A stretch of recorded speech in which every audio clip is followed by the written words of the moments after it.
October 24th, 2019.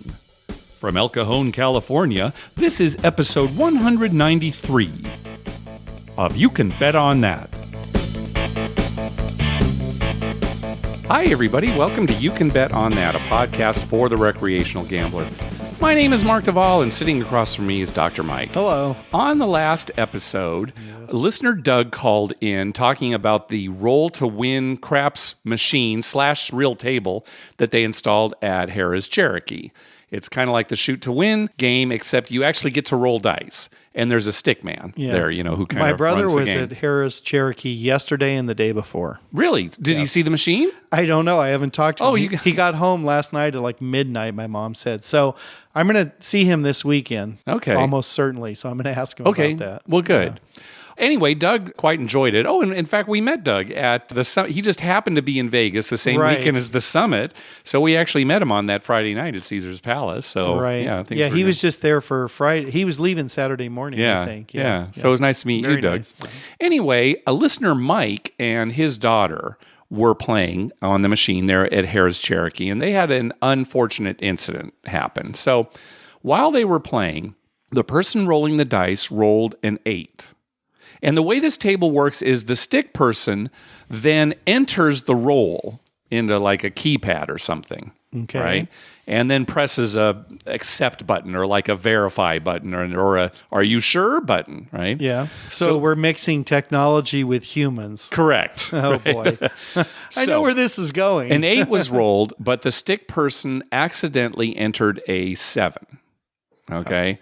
So it wiped out everybody's bets. And at the time, Mike is thinking, okay, well, no big deal. They'll just press a button and it'll go back one roll. You figured there'd be something in place like that because of human error, right? Right. Well, human error, Mark. How often does that happen? Well, see? I mean, here I'm supposed to make some joke about how it never happens, but, this technology should be able to handle a human error, right? Okay. Continue.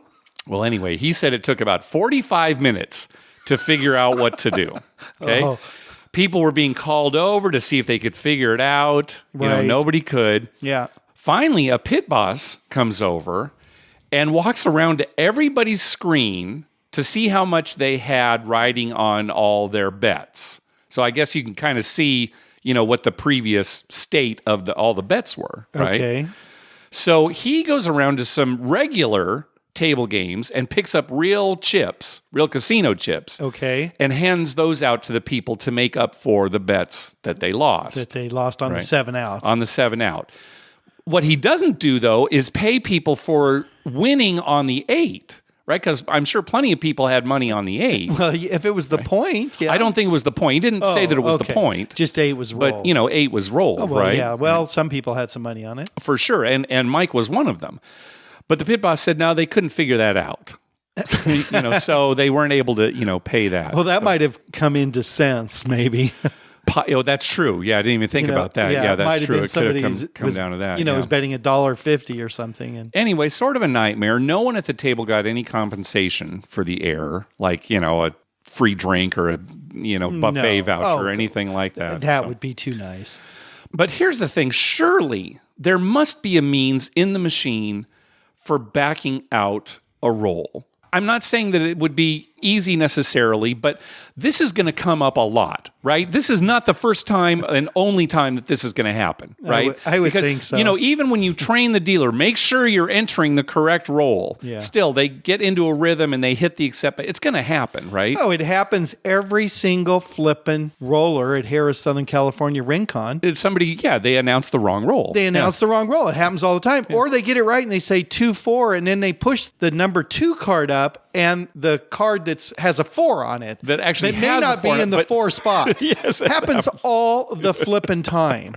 So I don't know if that's a perfect analogy, but yes, human error. Okay, human error. So let's say that there isn't something on the machine to back this out, which to me is appalling. But let's say that there is. Yeah. You would think that the casino would be aware of this and there'd be something already in place to deal with this. Right. It wouldn't be some kind of 45-minute panic situation where they're trying to figure out what to do. Well, obviously, when Skynet developed the game, Skynet didn't think that humans would be involved in it, and there would never be any error, so they didn't include that as an option. They didn't include human error. Yeah, they just assumed that a T-800 would be there running the stick, 8 hot 8, right?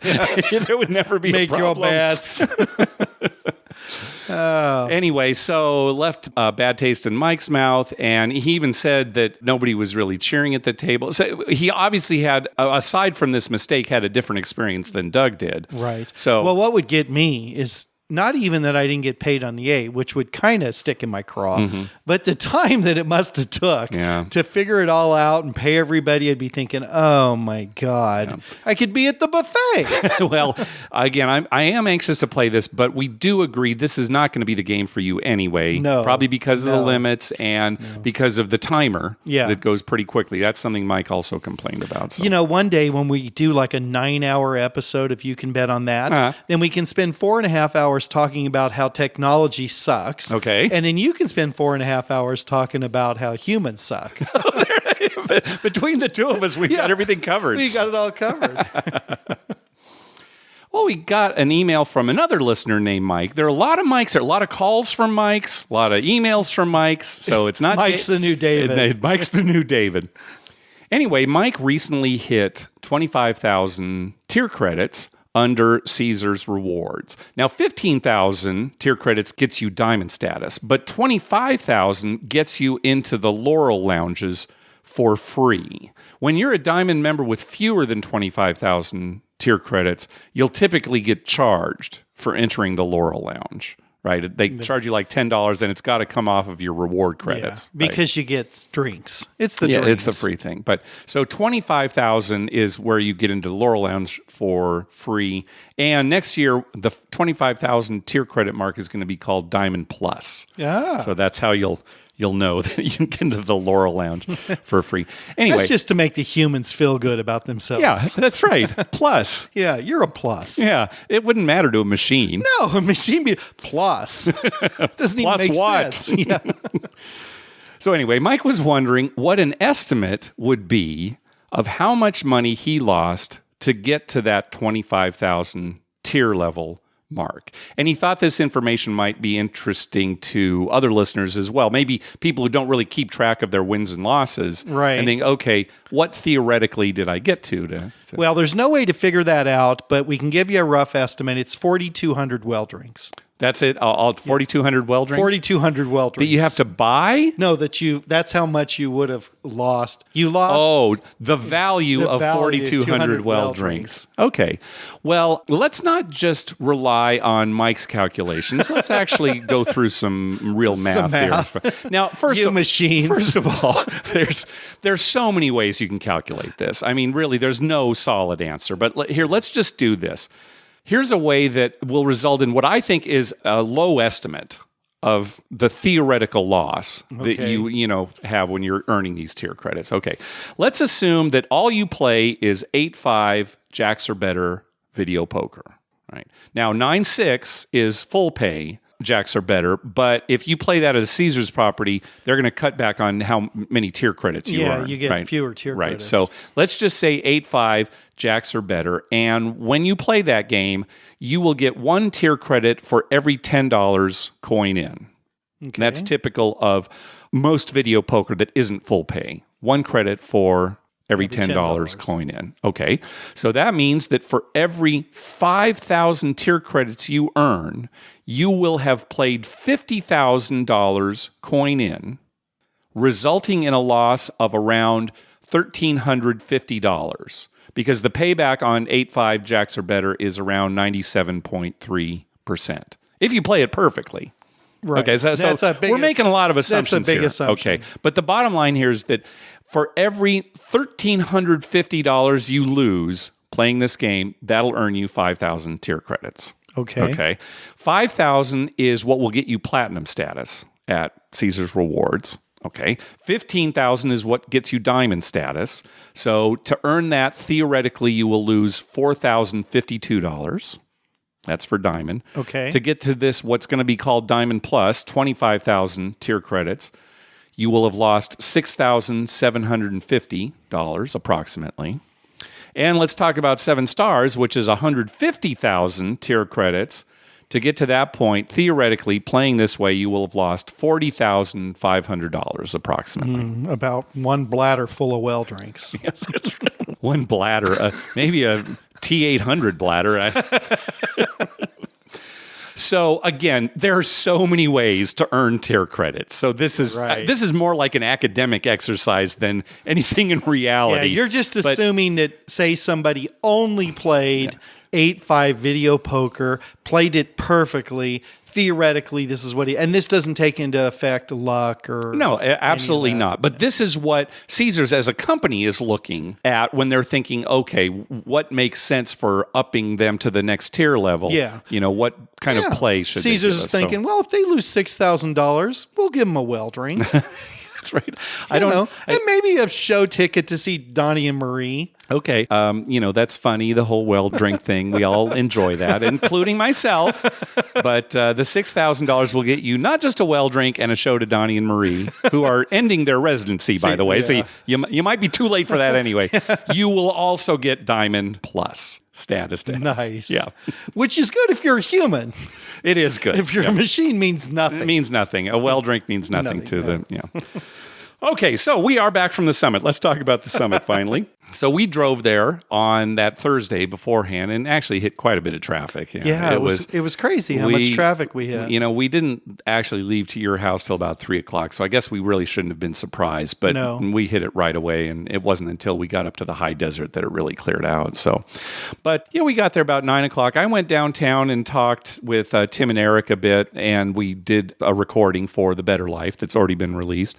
And you were playing at Caesars. That's where you ran into Doug. That's where I ran into Doug. Yeah. And we were talking. I said, well, Mark's going to come back here. So, he was hanging out until you got there. Oh, that was nice. He was waiting for midnight. Doug. I said, probably be around midnight when he gets back. About it. And I guess I should say up front, we don't have any really good gambling stories to tell. No.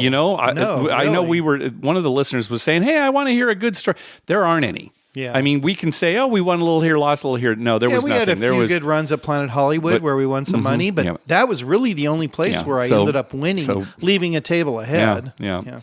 But anyway, the next morning we had the craps meetup at Golden Gate that Tim and Eric had put together. That was great because we basically took over the 2 craps tables there. That was really terrific. We actually were winning for a little while. I think ultimately we kind of lost and it started off out, winning and then it got cold. But that was a great first meetup. So many people there, and then right after that was sort of the official summit meetup, so we were able to see Tim and Michelle and all the regular summit attendees, the gang, the Vegas nerds. Right. And then after the parade, we actually headed back to the Strip and played a little bit. And again, not really no stories to tell. That next day, that Saturday, it just went so terribly. Yes. And we ended up going to the main event, which was kind of a nice break. That was good as always. Miss Nomer had a game show going that was very funny. Very funny. And Hunter had a good interview with Derek Stevens. Then, of course, Tim and Michelle did 5 Honey. So, that was a great time. But after that, we went back down to the Strip. We played at Harrah's for a little while and Caesar's Palace. And Mike, it was one of those times where we really were just not enjoying ourselves. The only reason we were playing was to try to win back some of our losses. And it was just one of those times where we did not like it. Yeah, it was no fun. It was not enjoyable. I mean, so much so that you went to bed. Yeah. We got back to Caesars, and I played just a little longer, and then I went to bed. Yeah. Which is, I'm usually while I'm down, I'm going to get it back. I just need one hot shooter. I'll get it back. No, I just gave up. I had it at that point. And even the next morning, we got off to an early start. I texted you and said, "Well, you going to play, Andy?" And you were just no. Nope. I wasn't interested. We didn't stop on the way. So anyway, gambling-wise, not all that good.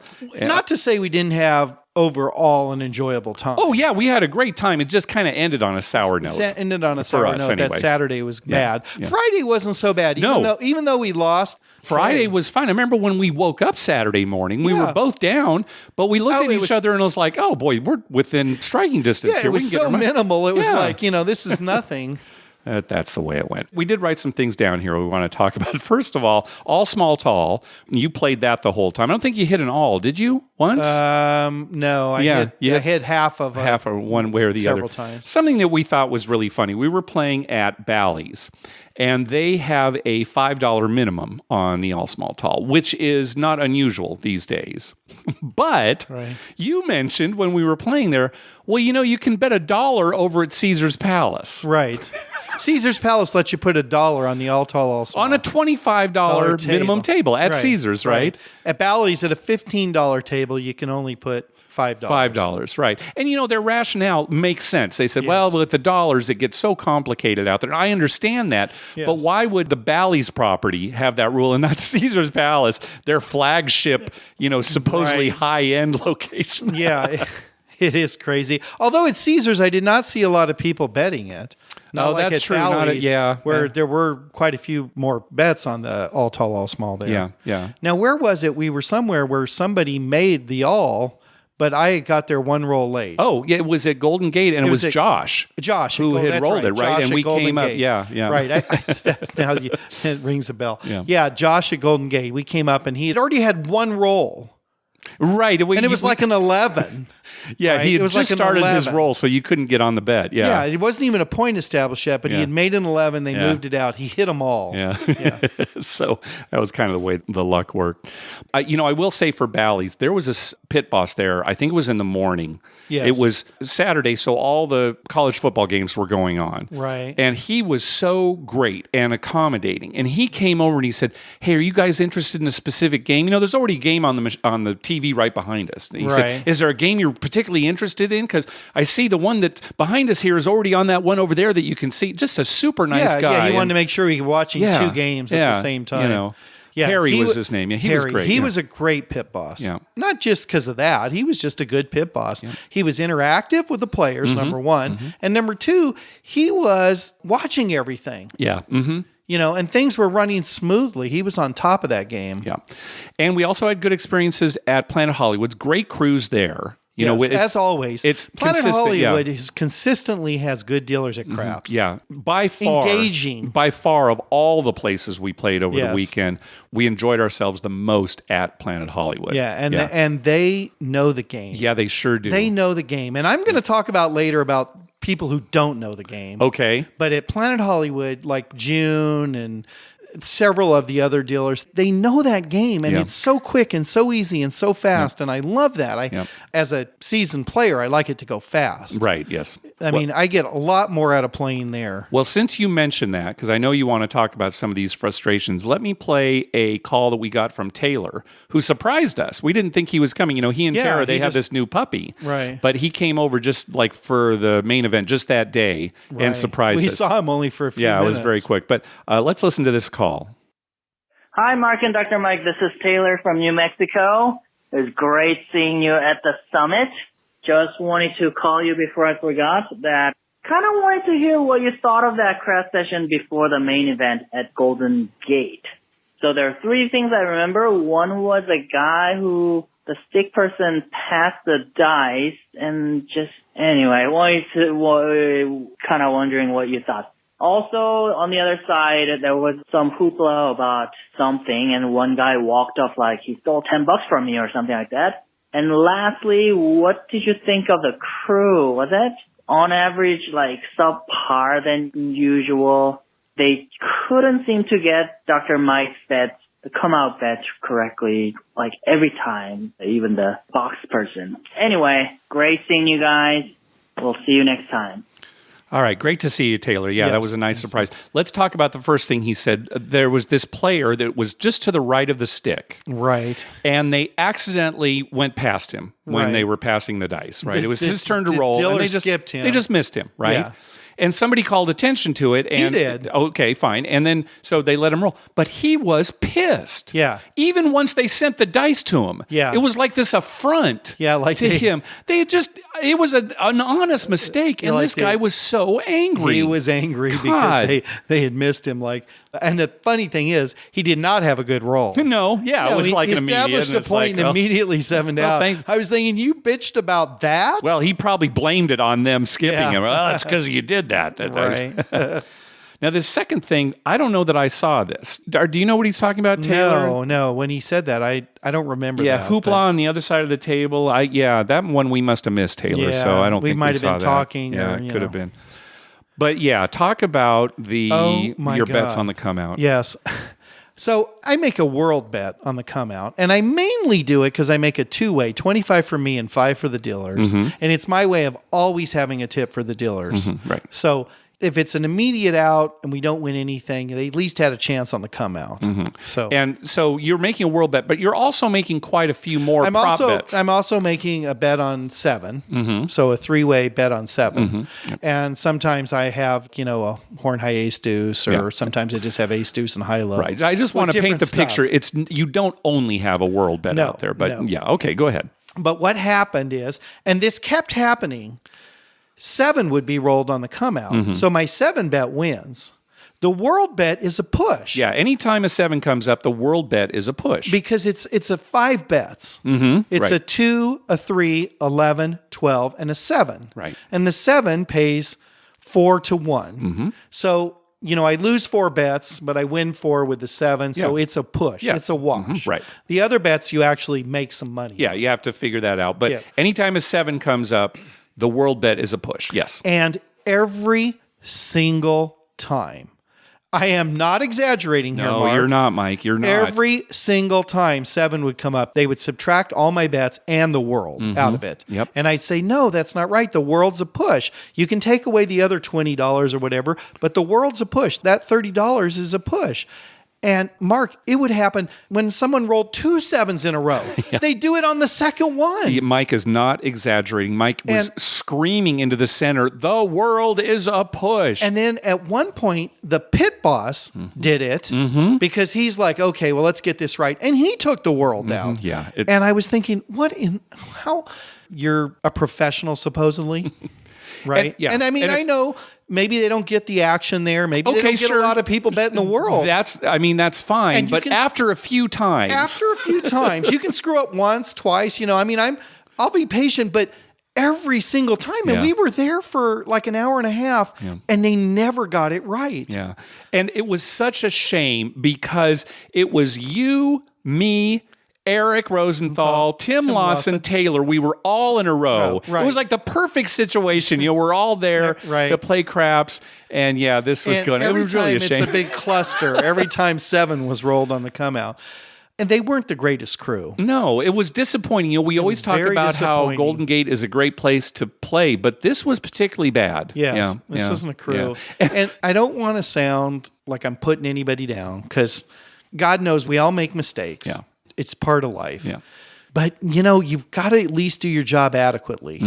And if you're not, you probably shouldn't, maybe you weren't trained properly or there's some issue there, but maybe there needs to be some kind of training. Now, somebody's not going to make a world bet if they don't know about it.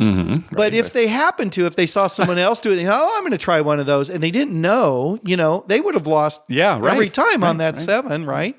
They might have not known. I mean, a lot of people, especially at craps, rely on the dealers to know what they're doing and where their bets are and everything. And it's terrible because we went to the main event after that. And then, like I said, we went and played afterwards and we weren't having a good time. You had the same problem at Harrah's. Yeah. You even had the same problem at Caesar's Palace. Yeah, I had that problem at Caesar's Palace. Yeah. Caesar's Palace. Yeah. Planet Hollywood was the only place. You didn't run into that problem. No, I didn't run into that. Caesar's Palace, they didn't get it over and over wrong, but a few times they would get it wrong. Yeah. And, one thing too, so many times now, it seems like in Vegas, they talk about amenities at casinos. We're going to have a great pool. We're going to have the great this. The rooms are going to be nicer and everything. And a lot of people like that. Sure. And those are important things to people who typically attend the summit. Yeah. For once, though, I'd like to hear somebody like an owner talk about what they're going to do for gamblers. Like, we're going to make this a place for gamblers. Yeah. Like, we want gamblers to come here, which is where I always thought Vegas was. Yeah. Well, it's interesting you say that because on a recent episode of The Better Life, Tim interviewed Jonathan Jossel, who's CEO for the Plaza downtown. And they did talk about that. And even Jossel was even saying, we're bringing in a 0 roulette wheel. that we Right. haven't had before. He was talking about appealing to gamblers and getting down there. So we know that it can be done. Yeah. I mean, you can do both. Yeah, so of course. But it seems like so many places have gotten away from the gambling's like a sidelight now. I mean, and that's what's been happening in Las Vegas because there are so many more gambling opportunities now in America. In America, right. And I understand that. And I understand if they want to try and draw people by having a great pool and everything. But still to get the gamblers in there, which are dropping chunks of money. Yeah. I would think they'd want to, have dealers who are trained, who made it a pleasant experience. Yeah. Because we were losing and it wasn't that much fun. No. I still tipped on every come out roll. Mm-hmm. And when the table was winning, when we were having a winning roll, I made other bets for them because that's what I do. Mm-hmm. But boy, afterwards I was thinking, I should have just stopped tipping. But but it goes against my nature because these people work for tips. Yeah, they're not being rude. No, they were not doing being rude. Anything intentionally. They just weren't trained well. And I'm just thinking, why wouldn't a casino train people better? Yeah.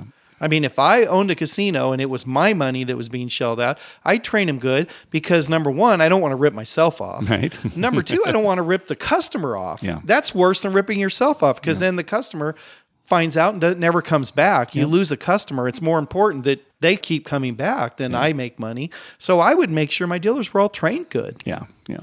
Well, let's end this summit conversation on a high note. We got to meet the two morons who talk about casinos and stuff, right? Teabag and Spike, their podcast, Two Morons Talking About Casinos and Stuff. We finally got to meet them, and that was great. We had listened to what was then the most recent episode on the drive over, right? And we were dying. We were laughing in the car so hard. And that does make the trip nice when you have like 30, 40 minutes of laughter. Yeah, and they were such great guys. Now, if you haven't listened to the show, please do. Keep in mind, it is not safe for work. Yes. It's not politically correct. No. They definitely... And if you're easily offended, you might not want to listen go either. for it, but oh my gosh, we were dying some of the things. See, now I can't be offended. I pretty much can't be offended. Yeah, I'm kind of the same way. Yeah. And so anything you say, I'll laugh at. Yeah. Now, I don't want to disparage anybody or be mean to anybody or anything like that. Right. But they say some pretty funny stuff. Yeah, they do. So anyway, guys, it was great to meet you. Yeah, that's a good listen. My wife liked it. Yeah, and she was like, "Oh yeah, they're pretty funny." They're pretty funny. So anyway, that was the summit again. Thanks to Hunter and Tim and Michelle and Misnomer for putting everything on. So yeah, I'm glad we were able to do that after a 2-year hiatus. Yeah, it was good, and I hope it is every year. Yeah, I hope so too. It's nice to see all the people that we don't see that often. Yeah, right. Either, yes, so exactly. That's good. That's the only time we see Tim and Michelle. Oh, absolutely. Yeah. I mean, I don't know that I've seen him in Vegas any other time. No. So. Yeah. Well, thanks to everyone who's been clicking through our Amazon link. Remember, whenever you're going to buy something through Amazon, please go to our page first, youcanbetonthat.com, and click through our Amazon link towards the top of the page. All right, let's get to some voicemails. First up is John. Hi, Mark and Dr. Mike. John from New York calling with another review of a Northeast casino. Dr. Mike will enjoy hearing that this particular casino is in a town called King of Prussia, Pennsylvania. It's called Valley Forge Casino. I love that. Yeah, that Valley Forge just down the road. And it is extremely small. We were in the area for our nephew's wedding, and with the casino just a couple miles from the hotel, how could we resist not checking it out? Valley Forge is owned by Boyd Gaming and claims to be 40,000 square feet of gaming space. They must be counting the bathrooms and the food court, because this place is small. You walk in, you have no problem seeing the not-so-very-far-away wall straight across from you. And that goes for the ones to the right and the left as well. The center bar takes up a bunch more of the space. However, it's really quite nice, with a greater percentage of space dedicated to table games than in many larger casinos. They have 4 craps tables, plenty of blackjack, as well as baccarat, pie-gow, tiles, and poker, and a variety of carny games to go along with a good variety of slots. There's no real poker room. Just one small area of video poker with okay pay tables that they do allow you to use your free play on. We visited on a Friday afternoon when they had 2 open and very full $10 craps tables. Blackjack ranged from $15, $25, and $50 on the main floor, with $100 in the high limit room. Of course, there's good PA rules, 3-2 on blackjack, standing on all 17s, split to 3 hands, double after split, late surrender, and 8 decks. And here they're hand shuffled. The craps tables were so full, I just didn't want to bother to try to squeeze in and opted for blackjack instead.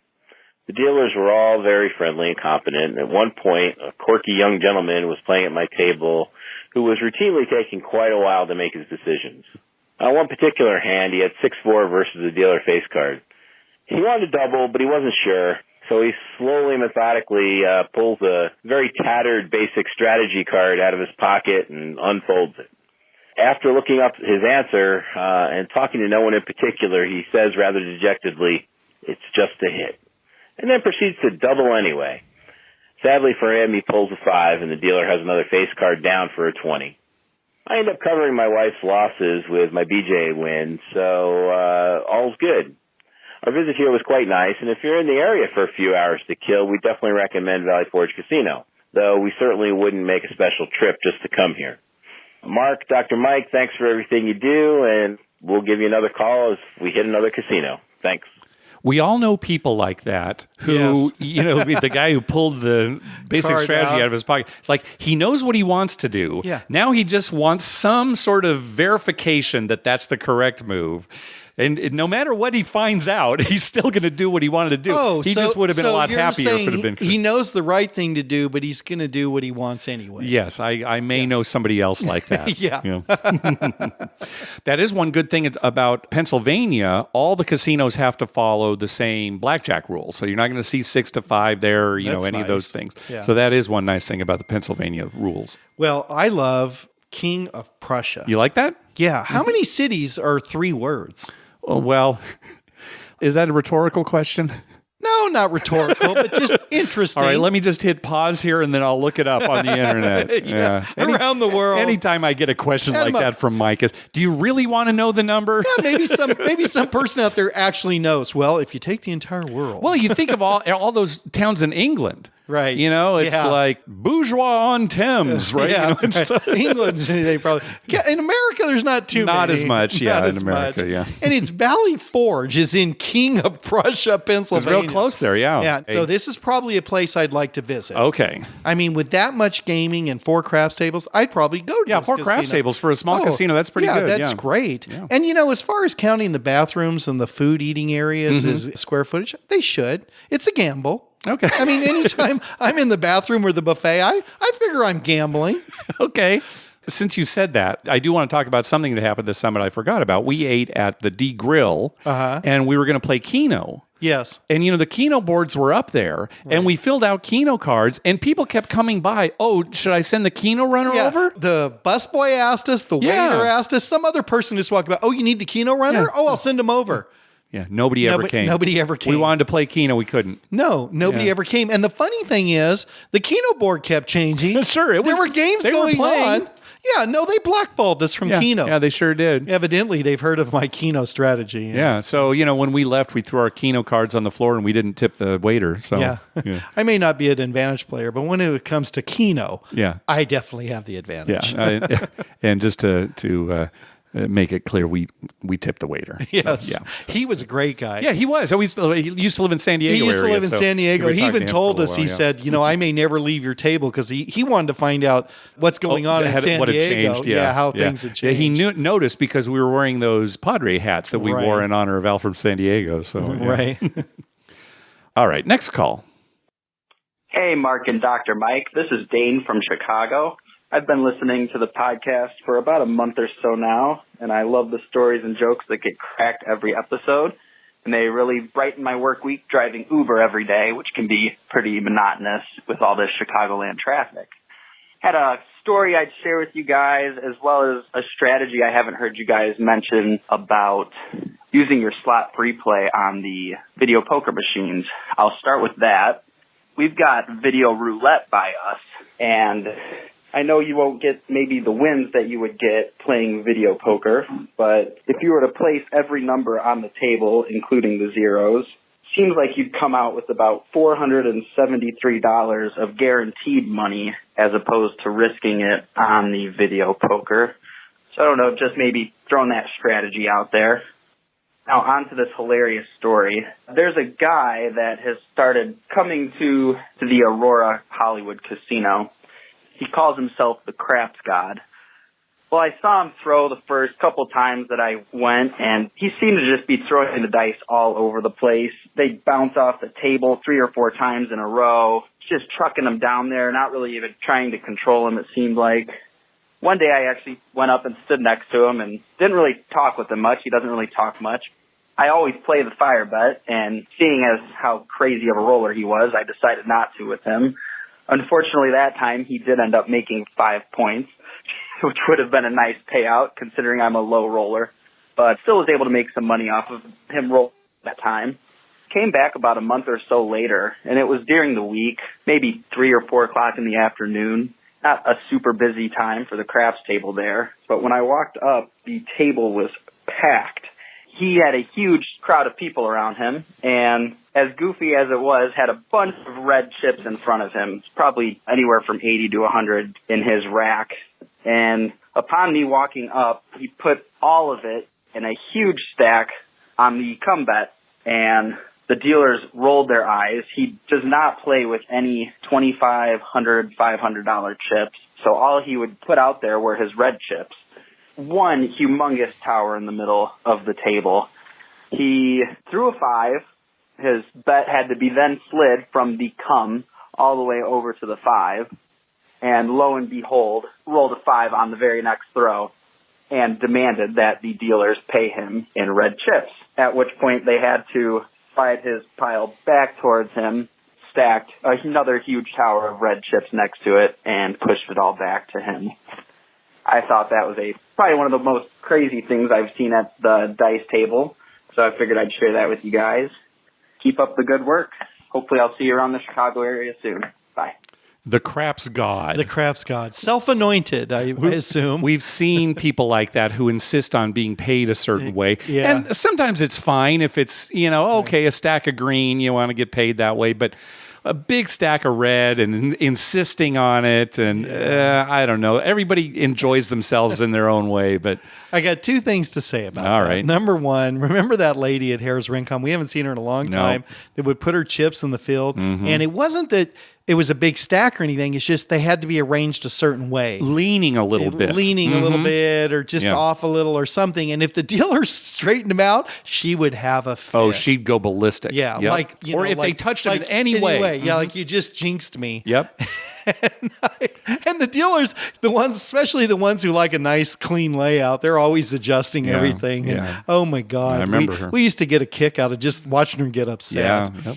The other thing is, though, remember there was a guy, maybe you didn't even actually see him, but he was at Harris Rincon one weekend, and he was a craps expert, and he actually had business cards, and he taught people how to play craps. Okay, yeah. I wasn't there, but you gave me his card, Yeah, and it was kind of funny because, okay, well, let's see how this guy plays. So when he played almost like me, Mark. And even I will not teach anybody to play craps like me because even though it's fun and I enjoy it, it's probably not the best way to play craps. No, it's not. Okay. So this guy taught like me and, but he was a craps professor, a teacher of the game. Yeah. Now, if that means I'll teach you every possible bet, then maybe I guess that. Okay, yeah, but I assume when someone teaches it, they're teaching you to play a strategy at least. Strategy so that money management, something, right, so you don't lose as much. Yeah. So when someone calls themselves the craps guy, I get a kick out of that.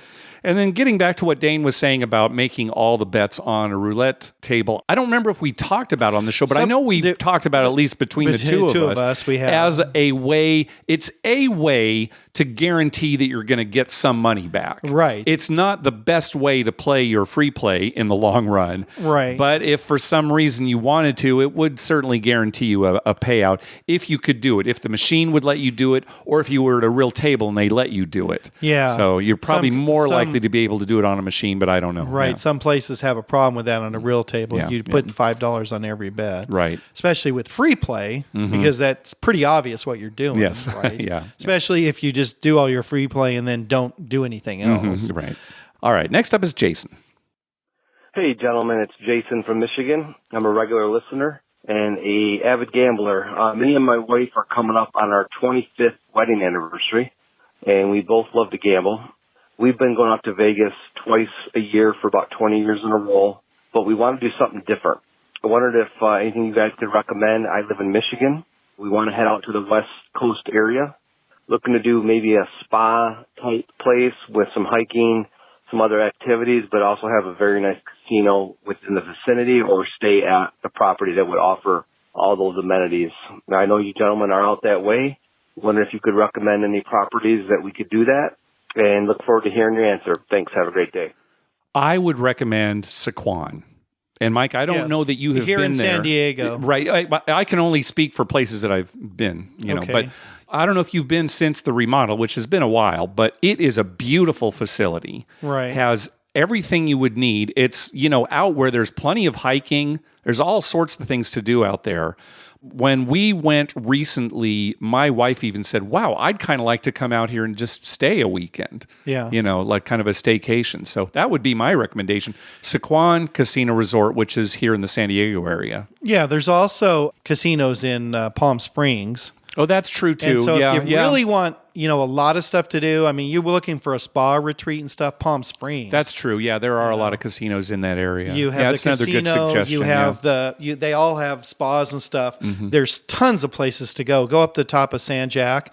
That is the tram ride up there, or you can hike the back way. Yeah. Well, let us know, Jason. Congratulations on the anniversary. Let us know what you decide and how it goes. All right. I promised you a lot of mics. All right. Here's a mic. Hey, Mark and Dr. Mike. This is Mike from Atlanta. Just listened to your podcast, started earlier this year, and gone through them all. Love the show. It's great. Thanks for all what you do. And I wanted to give an extra thank, Mark, to Dr. Mike about basically making a hard way bet and adding the dealers onto it.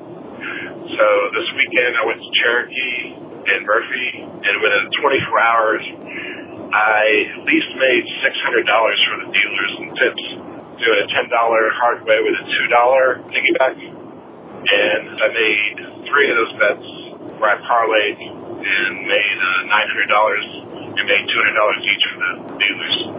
So that was great. That was fun. When I went home, at least the dealers had $600. I had none, unfortunately. I got a little crazy with extra bets, trying to keep up the hard way bets.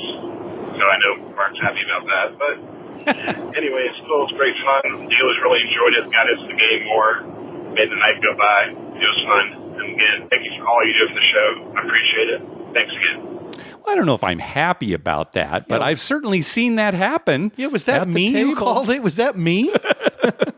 Yep. Mike, sometimes that will be the difference between a winning session and a losing session is trying to keep those parlayed hard ways up. Yep. Yeah.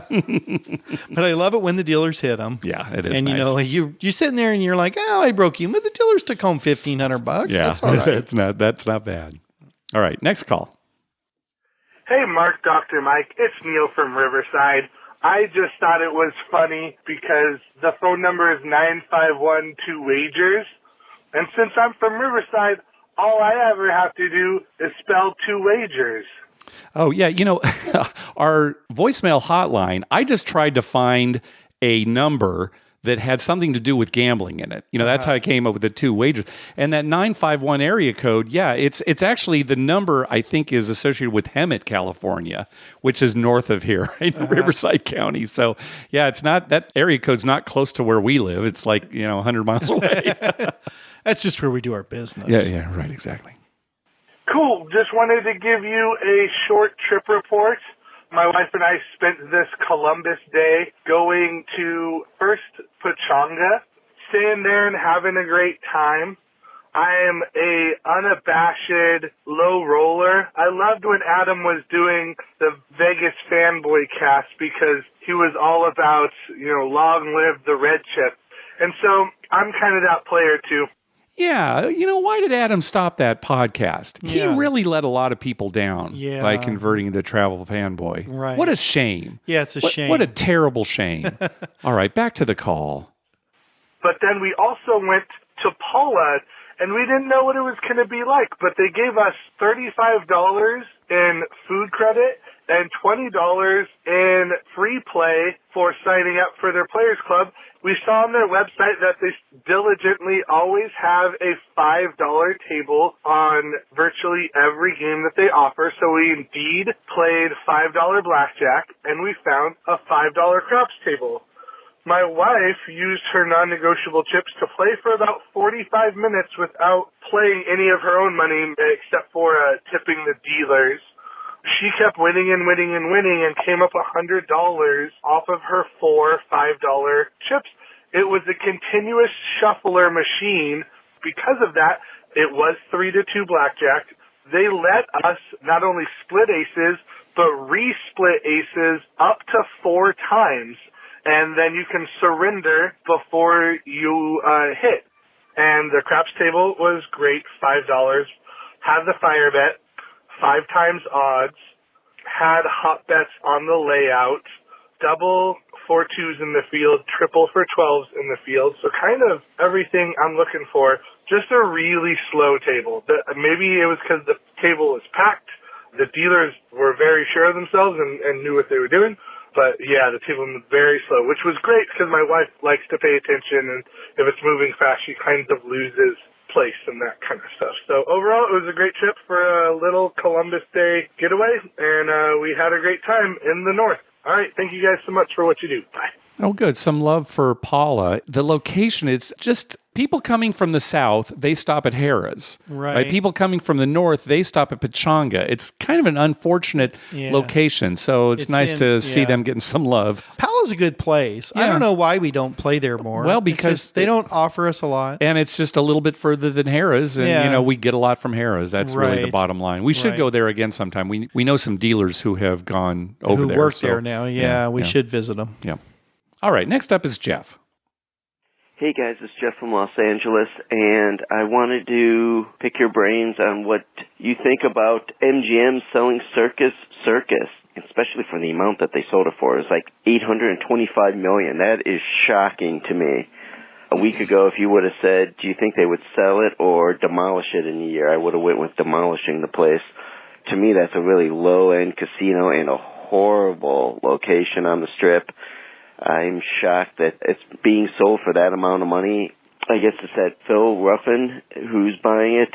He bought Treasure Island for less money than that, and that's a much better property in a better location. So your thoughts on that? Also, MGM, whenever you start selling a property, it's never really a good sign. I wonder if they're doing okay. Just an idea. What's going on over there? Great show. Keep up the good work. Take care, guys. Yeah, Phil Ruffin paid $825 million for Circus Circus, but Jeff, keep in mind, he also got Slots of Fun as part of that deal. Right. Okay, so you got to take that into account when you look at the bottom line. That's Lots of Fun is worth something it's there. Something. But no, okay, Ruffin bought Treasure Island for $775 million in 2009. Now, that was right after the economic downturn. Right. So he probably got a pretty good deal. That was a big part of it. Plus, in 2019 dollars, that's about $925 million. That's kind of a big difference. Plus, T.I. now is probably worth about twice what he paid for it. Right. So that's kind of a big difference. Right. So I don't know if it's a good deal for him or not. And I don't know what he plans on doing with it. But yeah, well, I mean, Circus Circus has a name. Yeah. A lot of times when you're buying something, you're buying the brand, and you're buying the name. Even though we all dump on it, it could be a moneymaker still. I don't know. Right. But, You'd have to look at the books because it looks dumpy.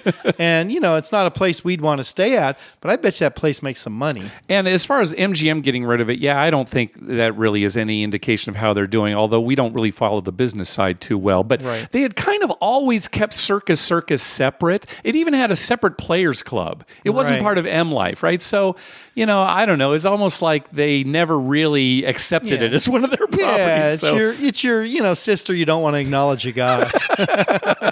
What's this now? For whatever reason. Okay, all right.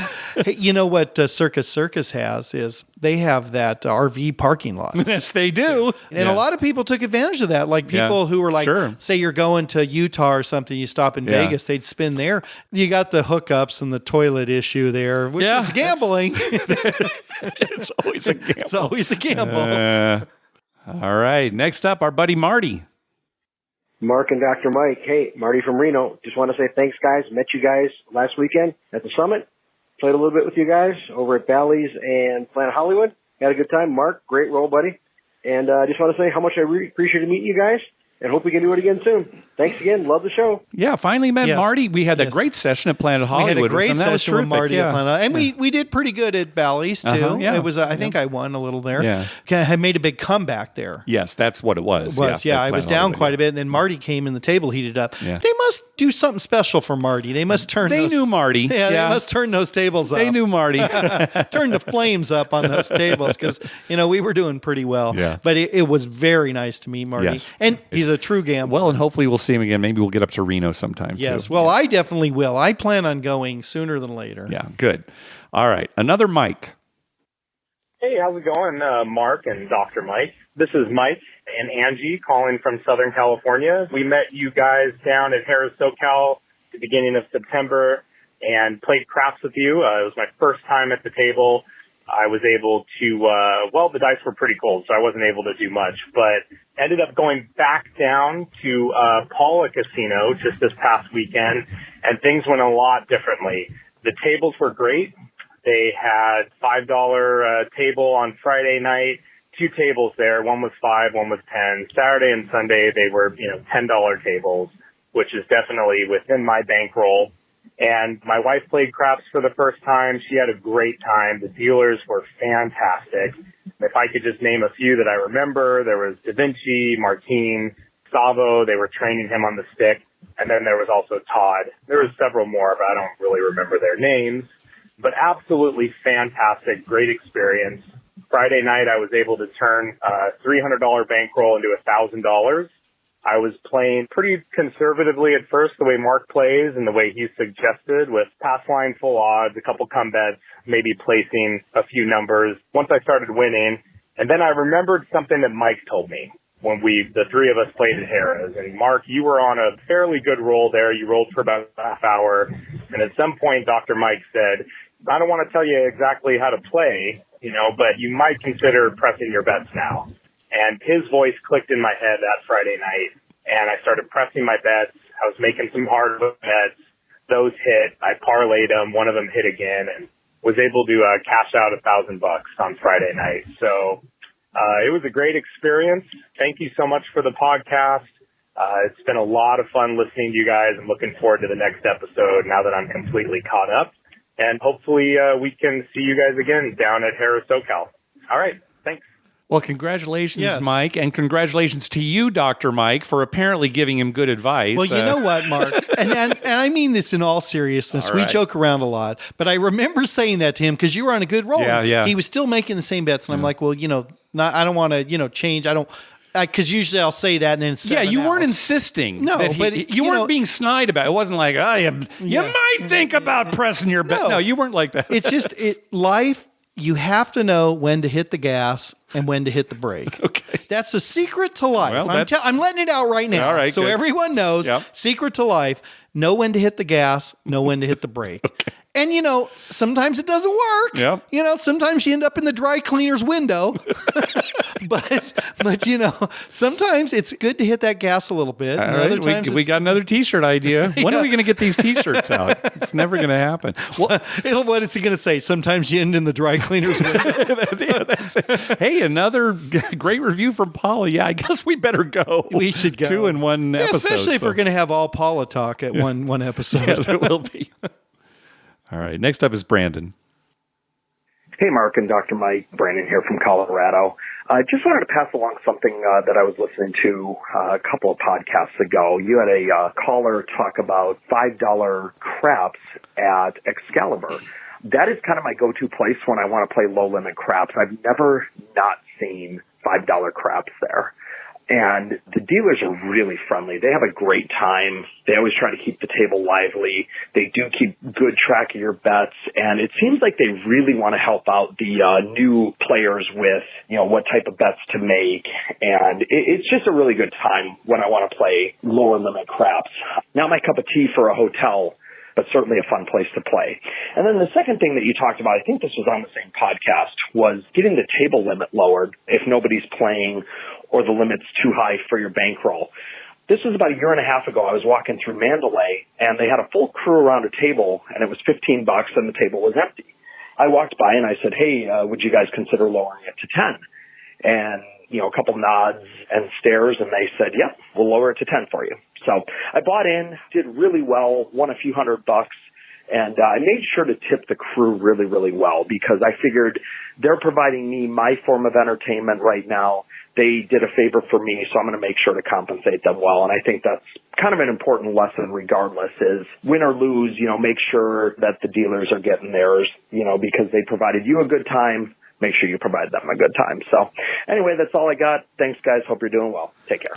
Good job, Brandon. Yep, good job. Good job. And good to hear again about Excalibur being the low roller place on the Strip. As a matter of fact, didn't you get an email from somebody? I recommended Excalibur as a place close to the airport. Yeah, he wanted the place close to the airport. Just because of all the good things we've heard about Excalibur lately. To be honest, we have not been there in a while. We don't get down to South Strip very often. But when we used to go, I liked it. Yeah, and I always liked Excalibur. We keep hearing good things. So, yeah. Yeah, and good, whether you believe in karma or not. If you're nice to people, it does come back. It is nice to be nice to people. Yeah, it makes you feel good. Yes. And that's how it comes back to you. Yeah, you're right. Yeah, that's literally correct. Yeah. All right, next call. Hey, guys, this is Jana from Houston. I so wanted to be there at the summit, and I'm not going to be able to be there. Y'all are probably already there by the time this hits. We have got a grandbaby coming in December, so we are saving up all of my husband's accumulated vacation time and everything, so we'll be able to go to Fort Worth to see our grandbaby be born. And as exciting as that is, I'm that much sadder that I'm not going to get to see you guys. But I hope y'all have a fun time, a winning time, and we hopefully will see you one of these days. Take care. Yeah, we missed you at this summit, Jana, but congratulations on the grandchild. If you got a grandchild coming out, grandchild's coming out. And maybe one of these future meetups, we'll be able to play with you. Definitely. All right, on the last episode, we had a couple of calls. One listener was questioning why there weren't newer slots, some of the newer fangled slots at Harrah's Northern California. And another listener was speculating that maybe slot machines pay off better if you're a new player. You put your player's card in or you're using free play. Well, Professor Slots has some thoughts. Hi, Mark and Dr. Mike. It's John from Professor Slots. Last week, your listener Christian asked about the lack of themed slot machines at Harrah's Northern California. The casino is choosing to do this, but what's interesting to consider is their reasons for doing so. The Aristocrat provides both the Game of Thrones and the Walking Dead themed slot machines mentioned by your listener. I wonder if the casino is having a contract dispute with Aristocrat. It's an interesting time as those games are not nearly as popular as they once were, now that both shows are more or less over. The casino and slots manufacturer are both making far less money than they once did with those machines. It seems like an obvious time for a contract renegotiation, yes? My suggestion to Christian is to look around the casino for other Aristocrat machines. Are there any? If there aren't, there's your proof of a contract dispute. You might say this is speculation, but I'd call it critical thinking and deductive reasoning. AP-level stuff. If other Aristocrat machines are there, then player appeal for those specific theme-based machines has shown a sharp drop. Game appeal is tracked very closely by casinos. You can bet on that. For Frank's question about winning as new players' club members, I completely agree with you, Mark. It's not possible with gaming regulations the way they are for Class 3 slot machines. I'm far more concerned about, say, Class 2 historic horse racing, HHR, machines in Kentucky. They're so unregulated that a lot of unfairness is quite possible, including losing when using a player's club card. It's a thing there, and that's what you can get with weak gaming regulations. Finally, Mark, you mentioned some things about advantage plays not existing because too many people would take advantage. We should go over the history of card counting sometime. Thanks, guys. Keep up the great work. Now, I never said that advantage plays don't exist, all right? What I said about this specific situation was if the casinos were making it so that new players win on the slots, that advantage players would find a way to exploit that, right? Right. And I think that's true. And I think it would be such an obvious thing that casinos would stop doing it. So that was kind of my point on that. Hey, I know there are advantage plays out there. People take advantage of them all the time. So I just want to make that clear. I'd like a good definition of what is an advantage play.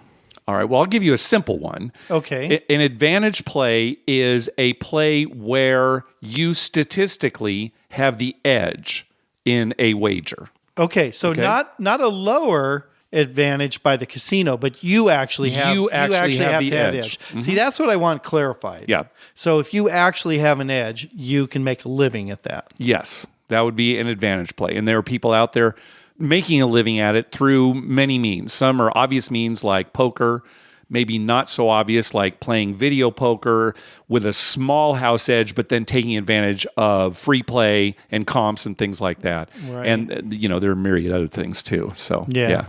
I mean, I just, wonder how long those plays last and, finding new plays. Well, sure. I mean, that is a lot of... And sometimes plays die because the casino catches on. And other times, they're not noticing these plays because they don't see it in their bottom line. So, So they just let it continue. Yeah. And can somebody actually make a decent living at Well, again, apparently, but we're not advantage players. We're not in the know. So, since we are a recreational we're right. They're not going to give up their secrets to guys like us. No. Anyway, thanks for your thoughts, John. All right, one more call, of course. I hope it's from a Mike. All right, let's listen. Hi, guys. This is Mike from Pittsburgh. Quick question about craps. The dealers told me that I can make a smaller bet for them. I like to play the whirl bet, so I'll do a 5-1 two-way whirl bet. Did they get paid the normal amount on all those payouts even if it's a $1 bet, or did they take a fifth of what they normally would get? I never asked. I never see what they pay when I hit it, but just wondering. Thanks a lot, guys. Yeah, good question. So it is going to depend. It's going to depend on the casino. Let me handle the most obvious thing. Okay. If it's a 7, it's a push. They don't get anything. That's right. So their $1 will push. But again, a whirl bet is actually 5 separate bets. So when you're betting $1 for them, that's technically a 20-cent bet on those 5 bets, 2, 3, 11, 12, and 7, right? So the first thing you have to consider is, does the casino pay at the lower prop bet payouts or the higher ones? And what I mean by that is, do the 3 and 11 pay 15-1 or 15-4-1? Right. It's a difference of 1 unit. 15-1 pays more. Right. 15-1 pays less. 1 unit less. Right. Same with the 2 and 12. Does it pay 30-1 or 34-1? The 32-1 is more. If the casino you're playing at, the payouts are 15-1 and 30-1, then for that $1 bet that you're making for the dealers, yes, a 7 is a push. If 2 or 12 comes up, it's just a $5 win. And that's correct based on the payouts. Right. There's no rounding or anything. Just $5 plus their bet stays out there. Typically they don't pick it up. Out there. And if a 3 or 11 comes up, it pays $2 exactly. Right. Correct. Now, if you're at a casino where it's those higher payouts, technically on a 2 or 12, it should pay $5.20. So, with probably very few exceptions, the casino is going to round down and only give the dealers $5. Right. Same with the 3 and 11, it'll pay $2.20. They're going to round down. Yeah. There might be some places that round up. Yeah. Maybe in Atlantic City because they've kind of got that roundup rule. But so most of them are going to round down because they don't have quarters. Right. They don't have dimes. Yeah, they don't have dimes. Yeah. They're not paying you. Yeah. Anyway. All right. Well, thanks for all the calls, everybody. The Breeders' Cup is coming up. It's going to be going off before our next episode. It's on November 1st and 2nd at Santa Anita. As long as Santa Anita is still open. It's going to be more controversial than usual because these last few meets at Santa Anita, there has been an exorbitant number of horse fatalities. An inordinately high number of horse fatalities. For the Breeders' Cup, hopefully all the horses will be healthy and they won't have any problems. But that's certainly been in the news. Yeah, well, and especially here in Southern California. And, I'm surprised they're having it there. I know it's all planned ahead of time. That was the thing, yeah. But gosh, it's so risky. If something happens and a horse dies practicing or on a track during the Breeders' Cup, that is going to devastate horse racing, I think. Well, let's hope for the best. And for those enjoying the race, good luck. All right. Well, that's going to do it for this episode. We want to thank some people for some PayPal donations. First of all, recurring donations from Nathan, from Brian Dancer, from Brian and Sarah. It was good to see you guys at the summit. And from Josh, also good to see you at the summit. It's been a while since we've seen thanks for those recurring donations. Also, a donation from Jonathan, trying this karma thing again. Thanks very much, Jonathan. Also from Alex, karma donation for my upcoming trip to Caesars Windsor and Four Winds in New Buffalo, Michigan. Good luck to you. Also from Tom in Philadelphia, love the podcast. Thanks, Tom. Also a donation from Eric, donating while listening to your podcast, karma donation for October 20th, 48-hour layover Vegas trip. Oh, good. Well, hopefully you had a good trip. Also, a donation from Robin at Anytime Gambling. Hope all went well at the summit. Here's an Embrace the Math donation for all you do. Someday I'll visit San Diego. Until then, thanks for the coverage, advice, stories, and entertainment. Thanks, Robin. And finally, a donation from Ryan. Karma donation for a guy's trip, November 7th through the 11th. Here's to hitting the All Tall Small, a slot hand pay, and the elusive Royal. Staying at the Nugget with the Silver Fox. Ooh. Sounds mysterious. Yes. Going to be epic. Thanks for the great content. Thanks very much, Ryan. I hope he hits the Royal. I do too. Yeah. So this last weekend, my wife went out with me to Harrah's Rincon on Saturday night just for real quick to get our free play and come home. She played the free play. She had 7 hands where she missed the Royal by 1 card. Really? Yeah. 2 of them, it was like, the ace of spades. She had all the rest. And one of them, she got the right rank, but not the right suit. Exactly. Yeah. That's known as Travel Fanboy. Yeah, that's Travel Fanboy. Oh, I guess it has to be the same color. That's also. I think it so was. I don't know if it was the same color. I think it was the same color too. But anyway, can you believe that many times? Yes, I can. In $300 worth of free play? Hey, speaking of Royal Flushes and Robin, he got a Royal Flush in a home game here recently. Right, I saw that email. Yeah. I've never gotten a Royal. You know what happened to me though? I don't think I told you this last night at cards. I lost with 4 6s. No wild card game. 4 6s I lost to a straight flush. That's a bad beat. Yep. On the river, it was the 6 of diamonds. Yeah. Gave me 4 6s, and it filled in Bill's straight flush. Wow. 6 to the 10. Hey, be sure to check out our TV listings showing all the gambling-related shows coming up within the next 2 weeks. We update those listings every Wednesday using a customized program that searches through all the raw American TV data. Just go to youcanbetonThat.com/TV-listings. We'd love to hear from you. Call our voicemail hotline at 951-292-4377. That's 9512-WAGERS. 9512-WAGERS. Or you can email us at youcanbetonThat@gmail.com. You can also follow us on Twitter at YouCanBetOnThat and on Facebook at facebook.com/YouCanBetOnThat. Finally, please go to your favorite podcast app and write a review on us. We love getting your feedback. Now, Mike, this last Sunday, the Chargers lost their game.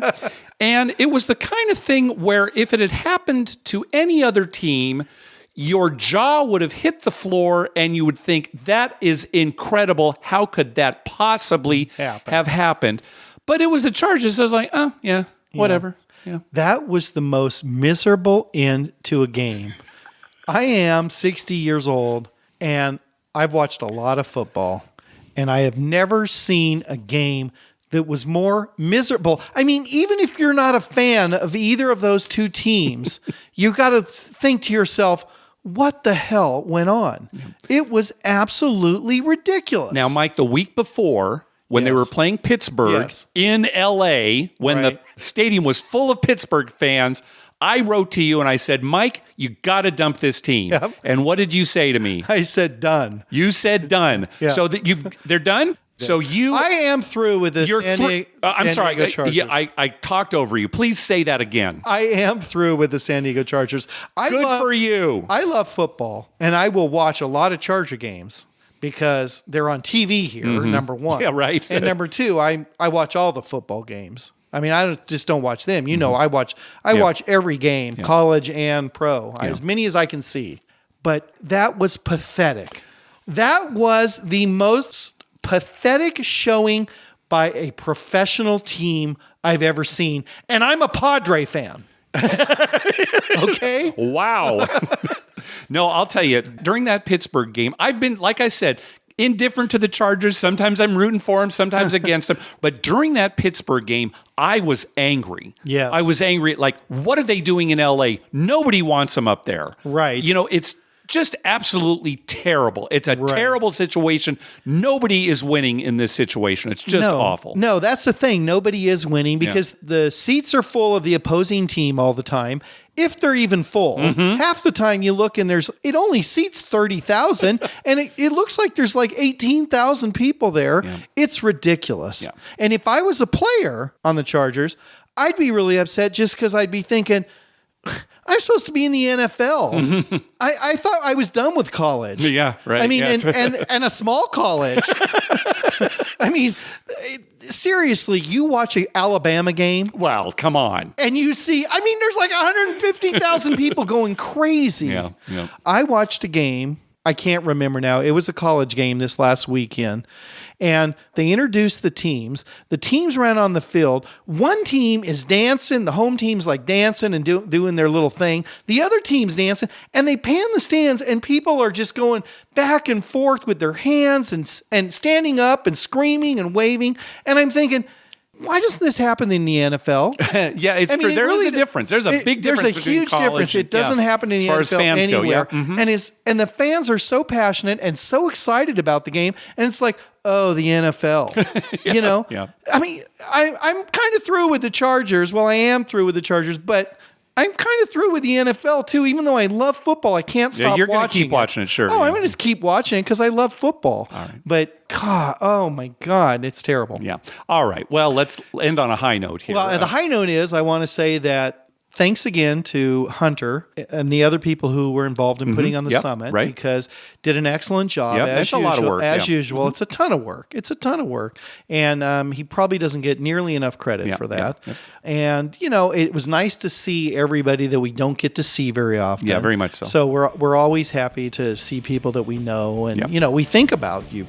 And, you know, the gambling wasn't good, but, you know, that's not the first time we've had a bad Vegas trip. Not at all. So it's just going to sting a little longer. Yeah. I haven't been able to sit on the toilet for a while. Oh, that's a shame. I hope that it's not related, actually, now that you say it. All right. Thanks for listening. Good night.